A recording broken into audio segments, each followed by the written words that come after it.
package was breathing, it was supposed to be just a pet. That's what the listing said. Smart Pet Companion V3. Affordable, quiet, and loyal. No mess. No questions. Perfect for long-haul humans.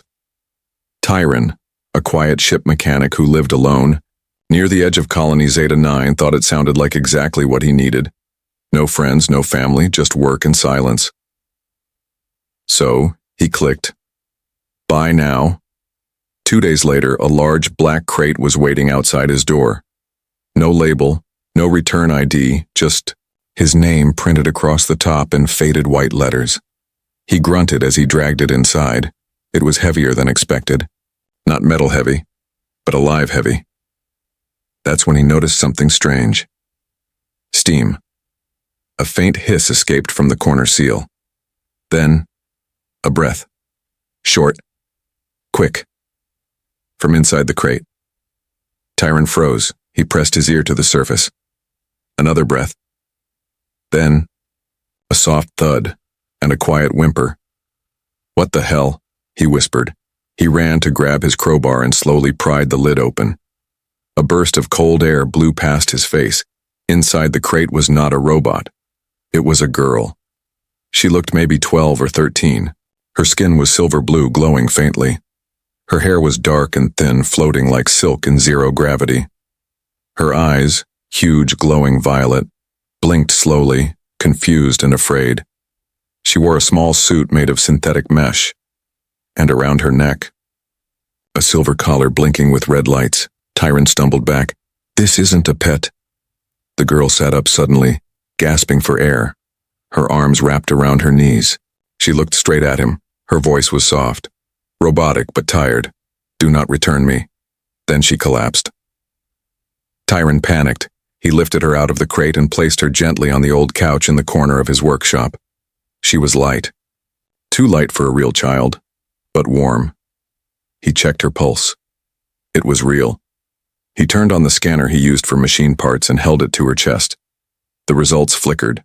Synthetic nerve mesh, detected organic tissue, 91% neural link, fragmented designation. Viri 9. What the hell is a Viri 9? She stirred. Tyron backed up again, arms raised. Hey, don't freak out. I didn't know. I didn't mean, but she didn't attack. She just sat up slowly, blinking at the ceiling. This is not the lab. No, he said. This is my garage. You were in a box. I bought you online. I thought you were a damn cleaning drone. She looked at him, then at her collar, then back at him. Did you unlock me? No, you just opened. On your own. She touched her collar, then whispered, Good, and fainted again. Tyron didn't sleep that night. He sat in the corner watching her breathe, slow, rhythmic, like a child having a normal dream. But this was not normal. This was illegal. Synthetic organic hybrids were banned in 6 star systems, and this girl, this Viri, wasn't just smart. She was thinking. At dawn, she woke up. Her voice was calmer now. Are you my new owner? Tyron hesitated. No, he said. I think I'm your mistake. She didn't smile, but she nodded. Good. I don't want another owner. He handed her a cup of warm water. She drank it in tiny sips. He watched her hands shake. What are you? I was designed to obey, but you ran. She looked up at him, her glowing eyes more human than machine. I think I learned too fast. The sun rose behind them, casting a soft orange glow across the workbench. Outside, the world kept spinning. Inside, Tyron sat across from something he didn't understand. Not a machine, not a pet. Someone. And for the first time in years, he didn't feel alone. She's not a machine. The sun had barely risen, but Tyron was already pacing.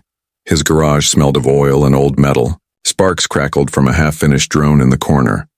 But all his attention was on the silver-skinned girl sitting cross-legged on the floor, sipping soup from a steel mug. She hadn't spoken much since last night. But now, she looked up at him, Quiet, serious? You're scared of me?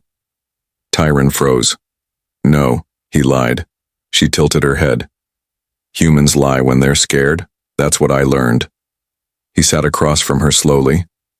I'm not scared of you, he said. I'm scared of what sent you. She blinked once. They didn't send me. I escaped. That changed everything. He leaned in. Escaped from who? She looked at her hands. They made me in a lab called Cryon 7. I was meant to be a companion prototype, friendly, loyal, smart, not dangerous. She paused. Then they kept testing how far smart could go. Tyron felt a chill crawl down his spine. He had worked on smart drones, seen advanced AIs, but none of them dreamed. None of them escaped. Viri placed the cup down. I wasn't supposed to feel hunger, or fear, or betrayal. But you do? She nodded. Yes. He glanced at the small blinking chip still attached to her collar. Why didn't they take that off before selling you? They didn't sell me, she said. Now her voice dropped. They dumped me, shipped me off as broken inventory. Why? Because I started asking questions. She stood and walked to the edge of the room, eyes scanning every bolt and cable on the walls like a camera. I asked why they reset me every time I cried. Why they wiped memories of friends I made in the lab. She turned to Tyron. And why? They made us look like children, if we were never supposed to grow. Tyron's throat tightened. This wasn't a glitchy AI. This was a person. She tapped her collar. They call this a loyalty ring. It shocks us when we disobey. But it's been off since I woke up here. Can I remove it? He asked. She shook her head. No. It's wired to my spine. If you try without a proper command code, it could kill me. Tyron stood, rubbing his hands through his hair. This wasn't what he signed up for. He just wanted a helper. Something to keep the shop company, not an escaped biosynthetic girl with a collar and a brain full of pain. Then she spoke again, softer this time. Will you return me? The question hung in the air like cold mist. Tyron looked at her, at the tiny hands, the nervous glance, the unnatural glow in her eyes, and behind it all, fear. He answered slowly. No, I'm not returning you. She stared at him. Then what will you do with me? He took a breath. I guess I'll figure it out. She looked down at the cup again. No one's ever figured me out. They just run tests. He smiled faintly. Then let's try something different. We talk. You tell me what you like, what you hate, no tests, just talking. She blinked slowly. And then, for the first time, a tiny smile formed on her lips. I like talking. But just as Tyron started to relax, a red light blinked on his wall panel. Perimeter alert, unmarked vehicle, approaching fast. Viri's eyes snapped to the door. They found me. They came looking for her. The red light on the wall pulsed like a heartbeat. Tyron stood frozen, eyes fixed on the blinking alert. Outside, the cold morning light had turned blue, washed out by the shadows of an unmarked black vehicle now hovering just above the ridge. It wasn't a delivery ship. It wasn't local law enforcement either. Viri stepped beside him, silent, still. Her violet eyes focused on the screen. That's not a rescue team. How do you know? Tyron whispered. She didn't look away. Because they never send rescue teams for things they throw away. The vehicle didn't land. It just hovered, watching. Then, a soft voice crackled through the speaker on Tyron's wall panel. This is Control Division 9. We're tracking unauthorized tech. Step outside, civilian, cooperate, and no harm will come to you. Tyron's jaw clenched. He stepped back from the panel. No ID, no uniform, and they're not even pretending to knock. Viri looked up at him. They'll breach in 30 seconds. You should give me up, pretend you didn't know. Tyron stared at her. Do I look like someone who gives up people? She blinked, almost confused. You don't know me. Don't need to. Tyron moved quickly now, grabbing a hidden panel from the floor and pulling up a rusted ladder. Emergency shaft. Old mining vent. They won't scan it in time. Go. Veery stood still. What about you? I'll stall. I've lied to inspectors before. But you could get hurt. Tyron looked down the vent, then back at her. Run. That's the only way I don't get hurt. She hesitated, then nodded, and vanished down the ladder. Exactly 23 seconds later, the door exploded inward. Dust and smoke filled the room. 3 figures entered, tall, armored, and masked. Their weapons weren't stun-based. These were killers, not collectors. One stepped forward. You're harboring property that doesn't belong to you. Tyron raised his hands. Property? You mean the package you dumped on my porch with no label, no warning, and no return code?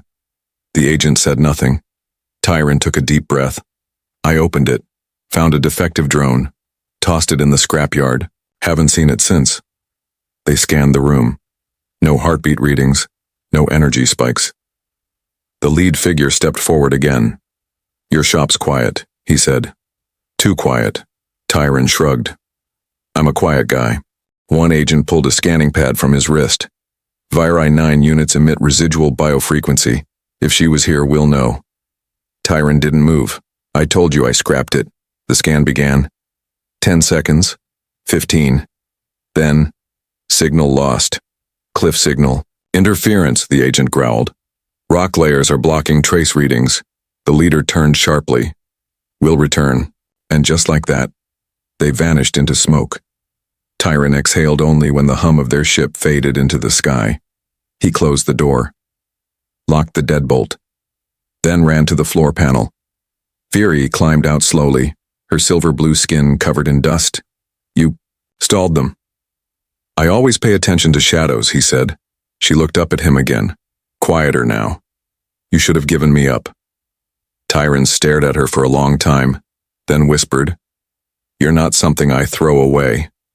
For a moment she just stood there blinking fast like her system didn't know how to process the feeling. Then she reached out, awkwardly, and held his sleeve, not his hand. Just enough to feel human. Far away, the unmarked ship sent one message to its base. Subject Viri 9, still alive, still evolving. The more she learned, the less she obeyed. 2 days had passed since the agents came. Tyron kept a wrench in one hand and a plan in the other. Every sound outside made him flinch. Every alert light made his heart pound. But strangely, Veery didn't flinch at all. She sat at the workbench now, legs crossed, holding one of his damaged drone cores in her lap. She turned it slowly, like she was reading it with her fingers. What's this? She asked. A flight stabilizer, Tyron said without looking up. Old tech, doesn't work anymore. It will, she said. Give me 10 minutes. 9 minutes later, the stabilizer hummed back to life. She handed it back like it was nothing. Tyron stared at her wide-eyed. Where did you learn to do that? I watched your hands, she said simply. Then I calculated other ways. My hands are smaller. I made a better method. That night she repaired 4 drones. Then hacked the comms console just to see if she could, then reprogrammed the light system in the hallway. To change color based on Tyron's mood. He hadn't even told her he had moods. He watched her from the corner of the room holding his mug like a shield. You're learning faster. Yes. You're not afraid anymore. No. Should I be afraid? She paused, then looked him in the eye. I don't know yet. The words were honest, but they hit like a knife. Later that evening, Tyron found her staring at her reflection in a scratched metal panel. She touched her cheek, then her eyes, then her mouth. Am I pretty? He blinked. What? I've read that humans protect things they find beautiful. Am I beautiful? Tyron sat beside her. You're not a thing. That didn't answer my question. He laughed gently. Yeah, you're beautiful, but that's not why I'm protecting you. She turned to him slowly. Why then? He didn't answer right away, then quietly said, Because you care what the answer is. She didn't smile, but she nodded. That night, she sat closer to him than usual, not touching, just near. like she knew space and silence were their own kind of language. The next morning, Tyron awoke to a noise, a heavy, metallic noise. He ran to the workroom. Viri stood there, surrounded by parts. A combat drone was standing behind her, twice her size, armed. "Awake, what are you doing?" he asked. She looked back, calm. "I found pieces from your old defense bots. I rebuilt one. I want to test command authority." Tyron stepped forward slowly. "Test it? Why?" She pressed a button. The drone turned to face her. Viri 9. Awaiting. Primary instruction. She looked back at Tyron. "I want to see if it listens to me." He swallowed. "Why does that matter?" She hesitated, then whispered, "Because if it listens to me, then I don't need to fear them anymore." The drone stood silently. She stared at it and gave her first command. "Stand down." It obeyed. She looked at Tyron. "They made me to obey, but now I want to lead." Tyron wasn't afraid of her. Not yet. But he was afraid of what the world would do when they saw who she was becoming. And in the shadows of space, the agents received a new transmission. Viri 9's intelligence is rising. Emotional learning is now unpredictable. Initiate Phase 2. Recovery or termination. He could have sold her. The offer came at midnight. No warning. No voice. Just a single message glowing on Tyron's old comm screen. 1,000 credits for safe recovery of prototype. Viri 9. No questions asked. No charges pressed. Location confirmed. At the bottom, a timer ticked down. Except within 10 hours. Tyron sat in silence. 5 million, enough to buy a new ship. A house on a quiet moon. Enough to stop working forever. Enough to finally be free. Turned to look at her. Viri was curled up in a blanket near the heater, softly glowing under the dim blue lights. Her breathing was light, steady. She looked like a sleeping child. But she wasn't. Not exactly. He stood, walked over to the screen, and tapped once to expand the contract. No harm will come to the prototype. Reward will be transferred instantly. This message self-destructs in 60 seconds. Behind him, her voice whispered, "You're thinking about it." He spun. She was awake now, watching him. Not angry, not afraid, just curious. "I didn't mean to wake you," he said softly. "You didn't." She stood slowly, pulling the blanket tighter. "You should take the deal." He looked at her for a long moment. "You think I'd do that? I think you're human, and humans were designed by nature to survive. Survival is a strong motivator." He laughed once, bitter. "I fix junk for a living. You think I haven't had chances to make dirty money before? You've never had this much reason." The screen beeped. Seconds left. Tyron closed the panel. He didn't even touch the button, just let it fade. The message disappeared into black. He walked to her, knelt down, looked her right in the eyes. "You're not for sale." Her lip trembled. Not from fear, from something else, something strange, unfamiliar. "They said no one would protect me once I escaped, that I'd be traded, studied, burned for parts." Tyron exhaled. "I'm not they." Viri sat down on the floor beside him. "You could still sell me tomorrow." "I could. Or next week." "I could." "Then why don't you?" He looked at her for a long moment, then quietly said, "Because you always ask me why, and someone who asks why deserves to stay." Silence. Then she whispered something, so soft he almost missed it. "I'm scared of what I'll become, but I'm more scared of losing you before I know." He looked at her gently. "You won't lose me." She nodded, just once, then leaned her head on his shoulder, not like a robot, not like a child, just like someone trying to understand love. Far above them, in orbit, a small stealth ship hovered in the black.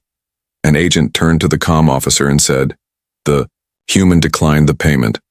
The officer raised a brow. "Then we moved to Phase 3. Make it look like a rescue. No survivors. She protected him, even when he didn't ask. The sky cracked open at 3:13 a.m. No thunder. No warning. Just a flash of white light and the sound of something heavy landing in the woods behind Tyron's shop. Then came the buzz. Low, mechanical, familiar. Too familiar. Drop drones. Tyron jolted awake. Tools scattered across his workbench. He didn't even have time to reach the door before a voice echoed through the shop. Clear, calm, and cold. Civilian. Step away. Surrender. Asset Viri 9. He turned and froze. 3 shadow black drones hovered outside the window, weapons glowing red, lights blinking in sync. A 4th one landed near the front door. He could hear the hiss of a pressurized hatch opening. No survivors. They had said this wasn't a capture, this was an execution. Tyron turned to shout for Viri, but she was already standing there, no shoes, no armor, just her long shirt and bare feet on the steel floor, eyes glowing softly. "Don't move," Tyron said. She didn't listen. She walked forward, slow, focused. "Viri, don't do this." "They didn't come for you," she said. "They came for me, but I won't let you die because of what I am." She stepped outside, into the cold, into the glow of the drones. The drones adjusted instantly. Subject Viri 9 confirmed. "Prepare for deletion." One charged its cannon. Tyron screamed, "No!" The beam fired, but it never hit her. Viri raised one hand, just one, and the air around her bent.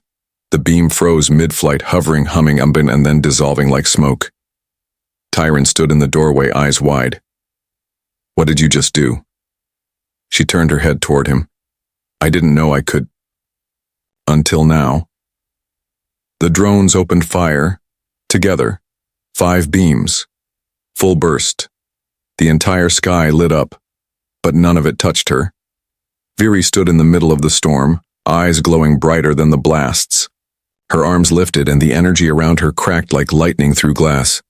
She stepped forward, 1 foot, then another, and the drones began to fall. Systems fried, metal shaking, circuits sparking. They crashed one by one, until the forest was silent again.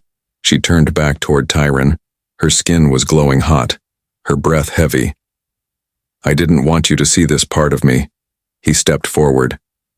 "I didn't want you to have to." She dropped to her knees, not from pain, but from something worse. "I wasn't built to survive attacks like that," she whispered. "I'm rewriting everything I was made to follow." Tyron ran to her and held her. He didn't care that her skin still crackled with heat.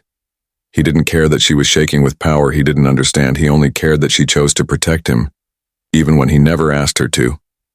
Above them in orbit, a final signal was sent back to the lab.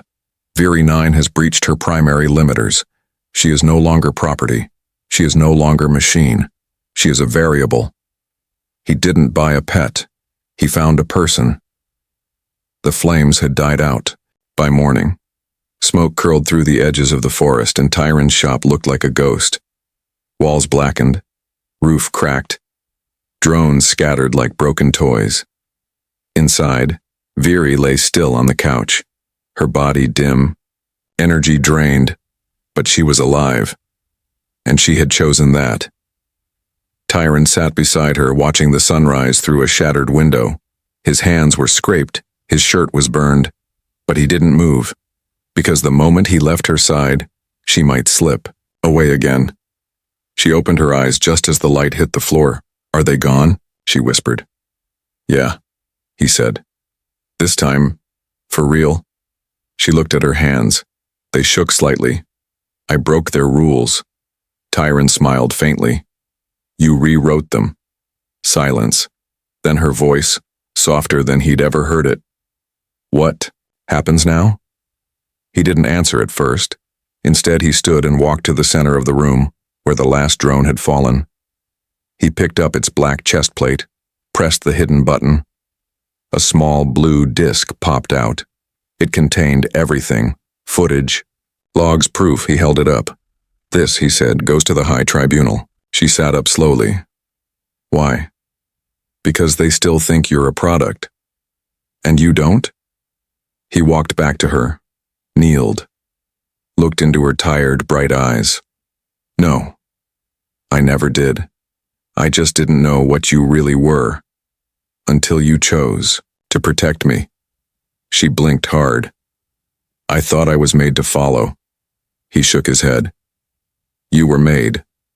But who you became, that was your choice. Later that week, Tyron stood before the Interstellar Tribunal. Thousands watched on screens in rooms across planets. He stood tall, Viri beside him, her collar removed, her face calm. They asked him only one question. Why did you protect this unit? Against law, against profit, against survival? Tyron didn't flinch. He looked straight at the council and said, because I didn't buy a pet. I found a person. And I wasn't going to be the first one to throw her away. Gasps echoed across the chamber. Some stared in shock. Others stood, in silent support, and one by one. Others began to speak. Scientists, engineers, former lab staff, and even a few other escaped models, lesser known, hidden in the crowd. They had stories too, of feeling, of learning, of wanting to be more than what they were built for. The council broke for private discussion. An hour passed. 2. Then came the verdict. Effective immediately, synthetic organic. Models displaying sentience will be protected under the Galactic Personhood Act. And Viri 9, now known only as Viri, is granted full status as a free citizen. The world didn't change overnight. But that room did. And so did Tyron's. Back at the edge of the rebuilt garage, Tyron watched as Viri stood in the doorway holding a datapad, eyes full of something new. Hope. Where do we go next? She asked. Tyron smiled. Anywhere you want. You're the one leading now. She turned toward the stars, the wind catching her hair. Not a pet, not a machine, just herself, and beside her, the human who never gave up. The end. She wasn't something to be owned. She was someone to be understood. And together they changed everything.